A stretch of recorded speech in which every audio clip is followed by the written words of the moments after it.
Dans le tumulte incessant de la modernité, où chaque aube semble promettre une rupture radicale avec la veille, une question lancinante persiste, souvent étouffée par le vacarme du progrès autoproclamé. Quelle place accordons-nous encore à la voix silencieuse des siècles passés? Nous vivons une époque ivre de sa propre nouveauté, fascinée par l'horizon scintillant de l'avenir, au point de considérer le passé non pas comme un réservoir de sagesse, mais comme un fardeau obsolète, une chaîne dont il faudrait se libérer à tout prix. Ce réflexe de rejet, cette amnésie volontaire érigée en vertu, constitue l'un des paradoxes les plus troublants de notre temps.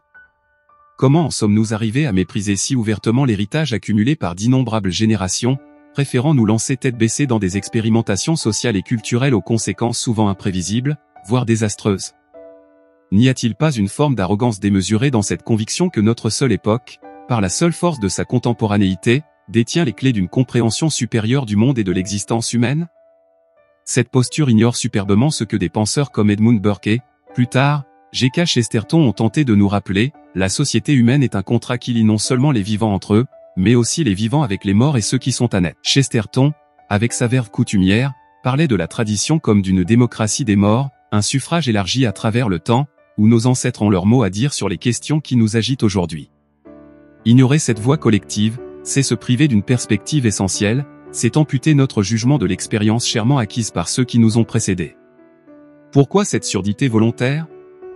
Est-ce simple ignorance, orgueil démesuré, ou le symptôme d'une pathologie culturelle plus profonde qui nous pousse à scier la branche sur laquelle nous sommes assis?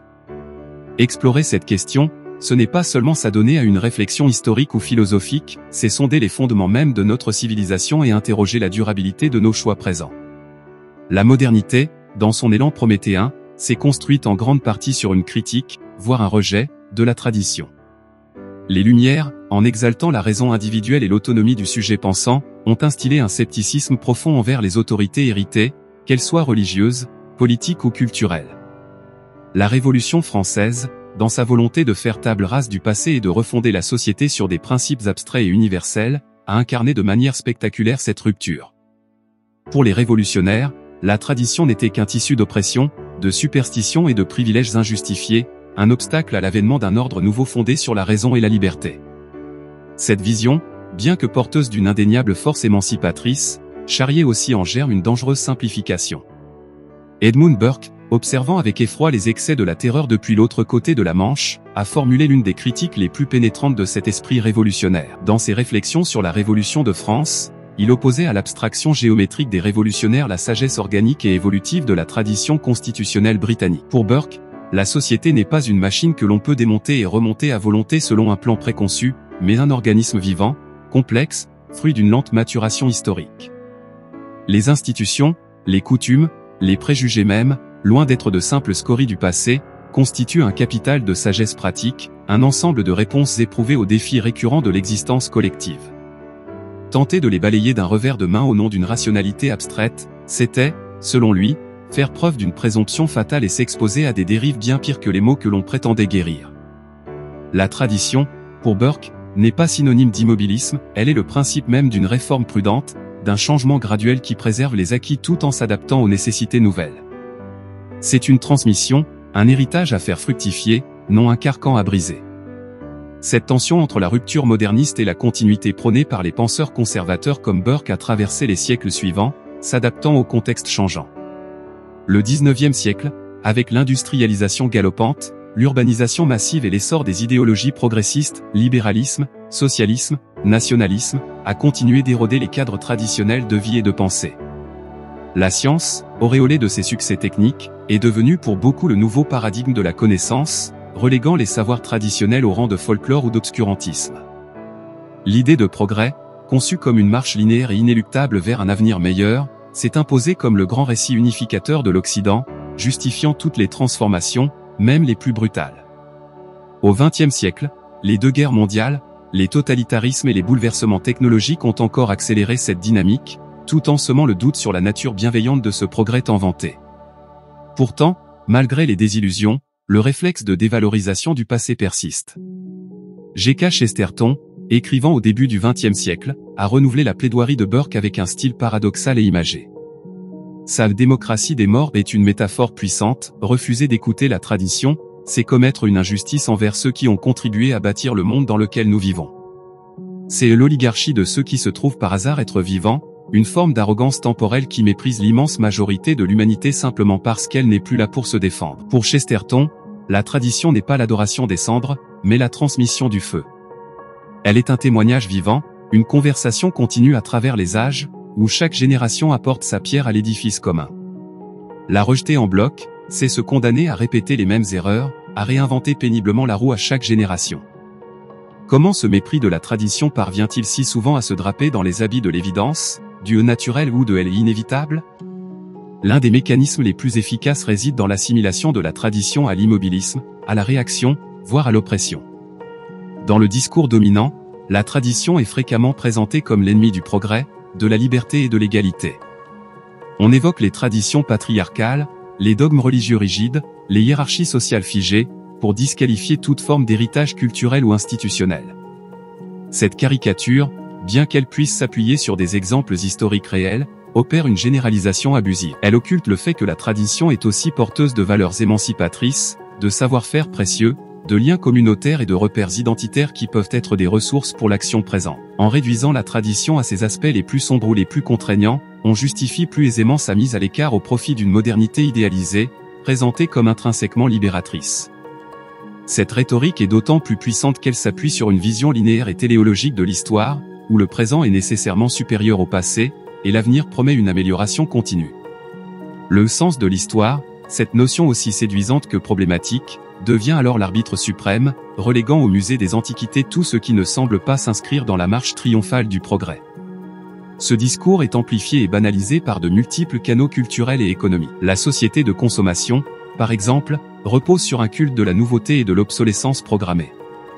Pour vendre constamment de nouveaux produits, de nouvelles modes, de nouvelles expériences, il faut dévaloriser ce qui existe déjà, ringardiser le passé, créer un désir insatiable de changement. La publicité martèle l'idée que le bonheur réside dans l'acquisition du dernier gadget, de la dernière tendance, de la dernière solution miracle. Dans ce contexte, la tradition, avec son éloge de la durabilité, de la transmission et de la modération, apparaît comme un obstacle au cycle frénétique de la production et de la consommation. De même, le secteur technologique, moteur puissant de la transformation sociale, promeut une idéologie de la disruption, où l'innovation radicale est valorisée en soi, indépendamment de ses coûts sociaux ou culturels. L'ancien est systématiquement présenté comme inefficace, dépassé, voué à disparaître face à la supériorité écrasante du nouveau. Pensez à la manière dont les nouvelles plateformes numériques prétendent réinventer des pans entiers de l'activité humaine, le commerce, l'information, les relations sociales, en balayant souvent d'un revers de main les pratiques et les régulations antérieures, considérées comme de simples freins à l'innovation. Cette dynamique, présentée comme une évolution naturelle et inéluctable, on n'arrête pas le progrès, masque en réalité des choix économiques et idéologiques précis, qui privilégient la vitesse, l'efficacité quantifiable et la concentration du pouvoir au détriment de la résilience, de la diversité culturelle et de la délibération démocratique. Les systèmes éducatifs eux-mêmes ne sont pas épargnés, cédant parfois à la tentation de privilégier les compétences jugées immédiatement utiles ou pour le marché du travail, au détriment d'une culture historique et humaniste plus large, jugée superflue ou élitiste.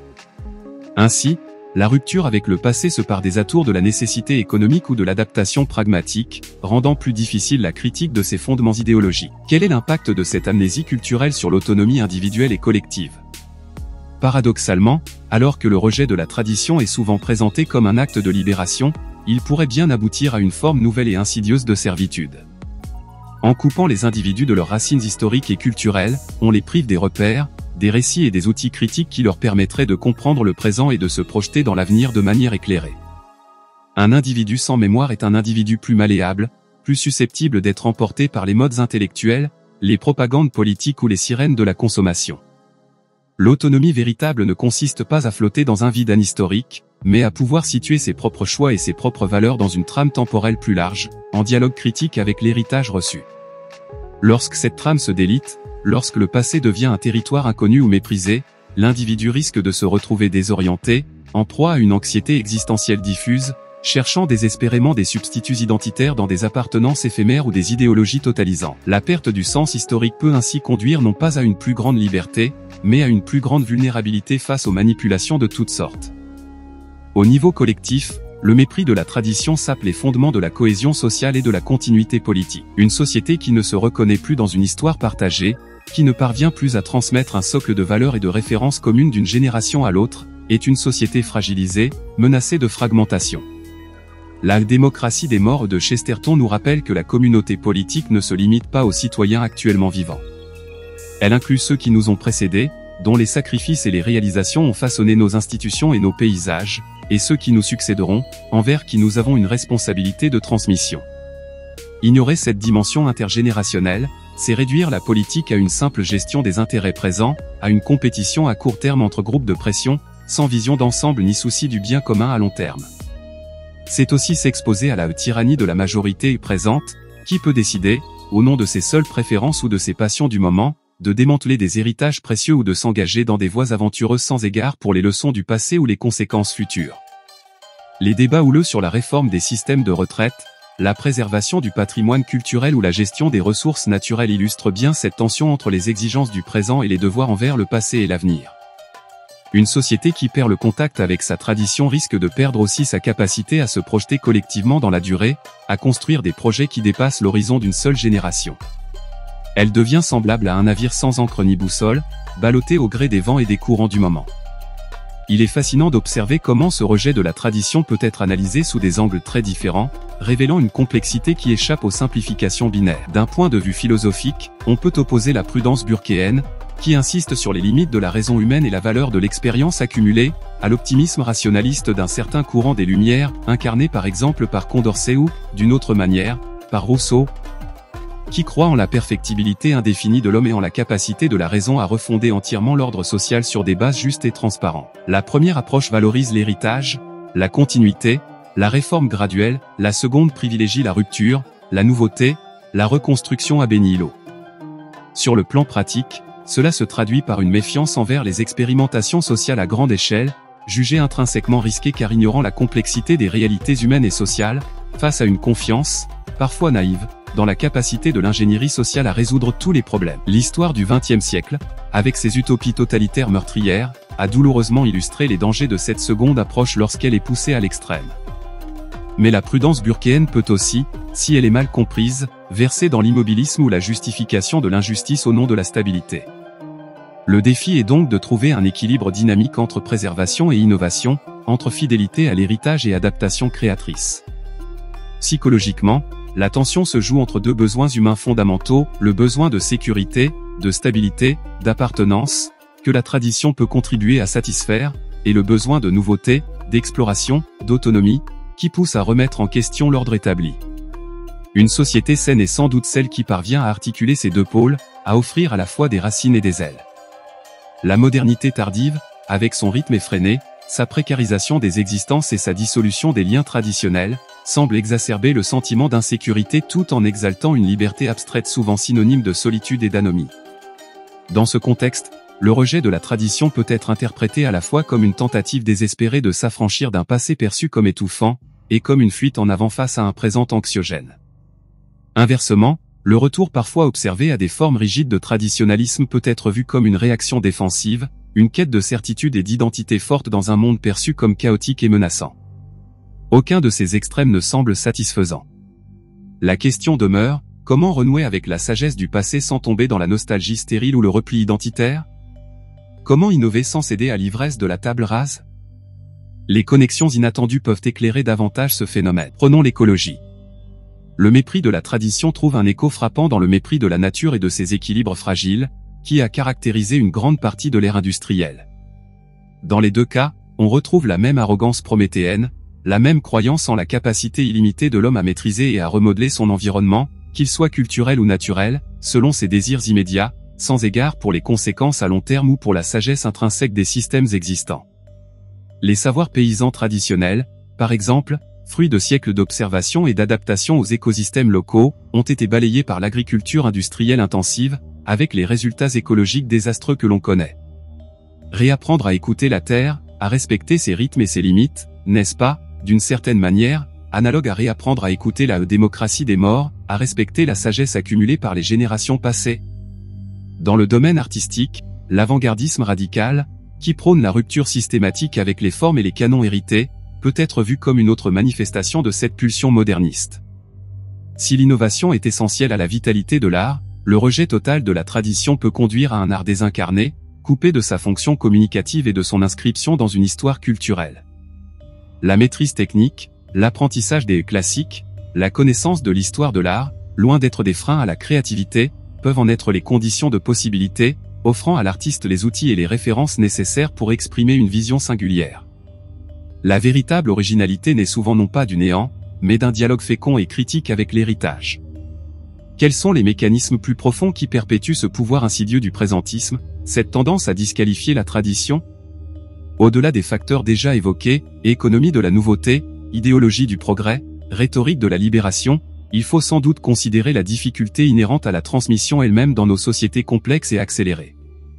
La tradition, pour être vivante, doit être constamment réinterprétée, réappropriée, incarnée dans des pratiques concrètes. Or, les institutions qui assuraient autrefois cette transmission, la famille élargie, l'église, le village, les corporations de métiers, sont souvent affaiblies ou ont disparu. L'école, malgré ses efforts, peine à transmettre une culture historique profonde face à la fragmentation des savoirs et à la pression des compétences immédiatement monnayables.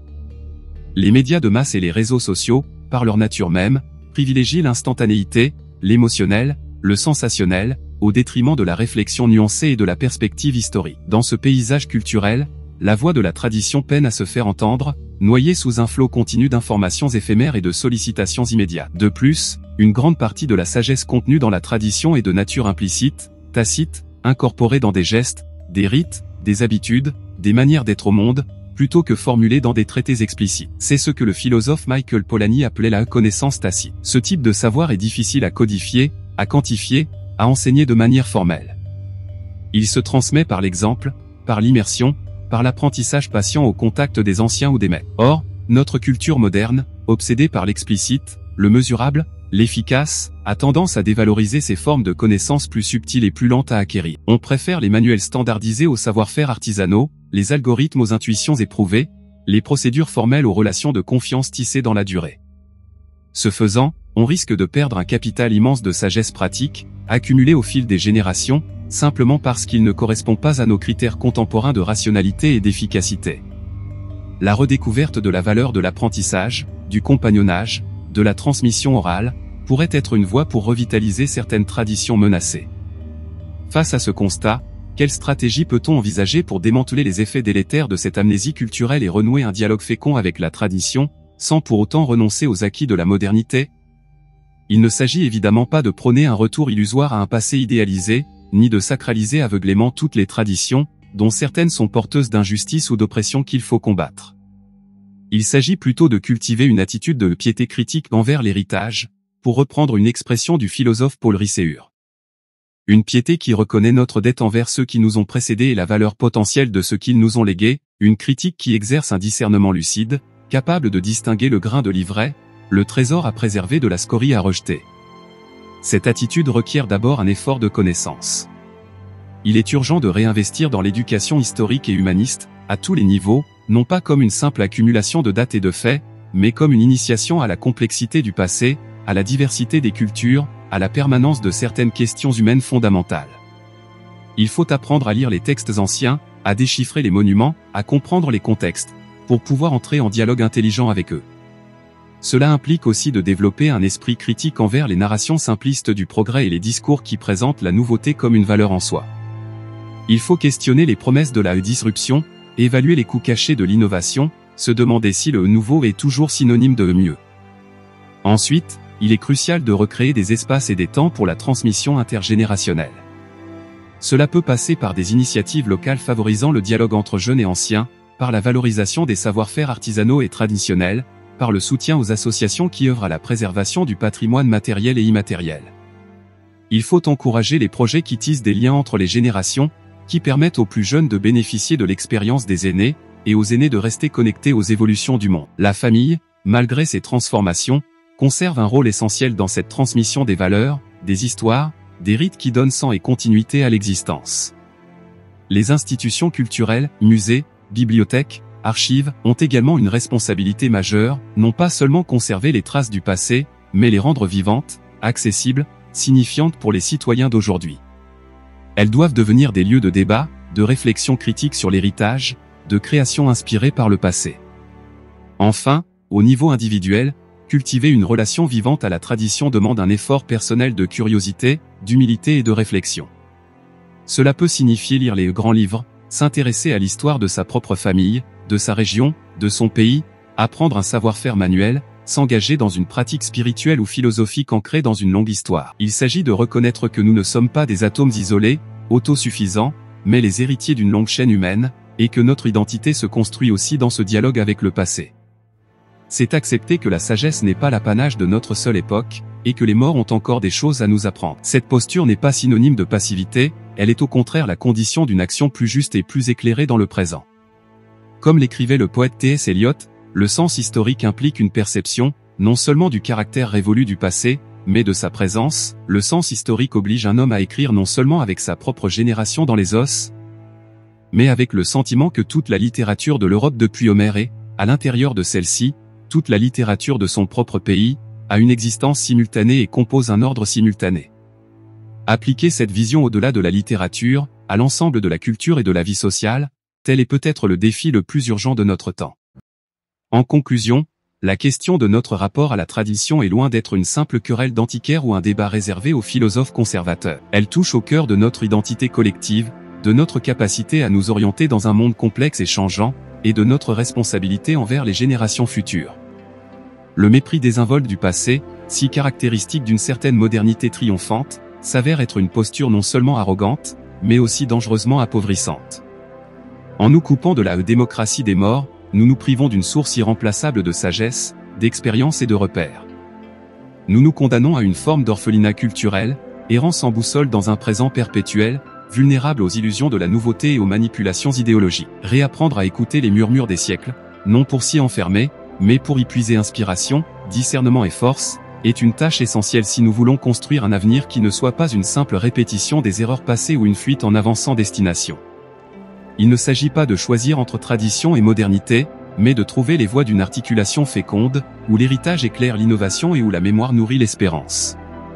C'est en renouant les fils du temps, en acceptant d'être à la fois héritiers et pionniers, que nous pourrons peut-être retrouver le chemin d'une sagesse plus humble, plus durable, et plus profondément humaine. La voix des morts n'est pas un écho lointain et sans vie, elle est une présence active, un conseil murmuré à l'oreille de ceux qui veulent bien tendre l'oreille, une invitation à la prudence, à la continuité et à la responsabilité partagée à travers les âges. L'ignorer, c'est prendre le risque de bâtir sur le sable, oubliant que les fondations les plus solides sont celles qui plongent profondément dans la terre du passé.